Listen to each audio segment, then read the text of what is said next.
Paano mag-invisible name, no name, or walang pangalan ang ating Facebook profile? So una mga katropa, open lang natin ang ating Facebook application. Tapos makikita natin itong 3 lines mga katropa, click lang natin.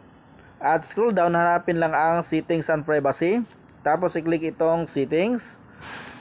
Tapos i-click itong Meet Account Center. At i-click natin ang ating Facebook profile.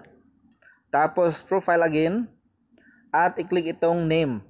So dito mga katropa, i-remove lang natin ang ating Facebook first name at ang ating last name. Okay, dito sa first name, unahin natin. So may symbol tayong kailangan i-enter dito sa first name at last name. So sa first name mga katropa, long press lang natin ang symbol. Okay, so makikita natin itong symbol mga katropa. Dito naman sa last name, long press natin at i-click itong paste.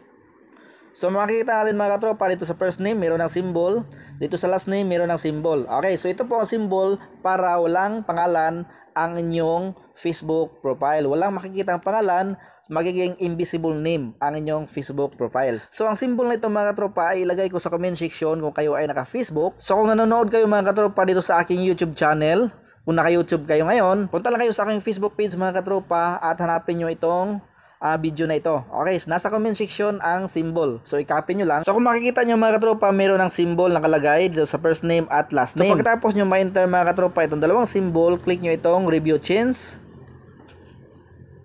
At may nakalagay dito, preview your new name. Okay, so ngayon, click itong save change or save changes. So nakalagay dito, name updated successfully.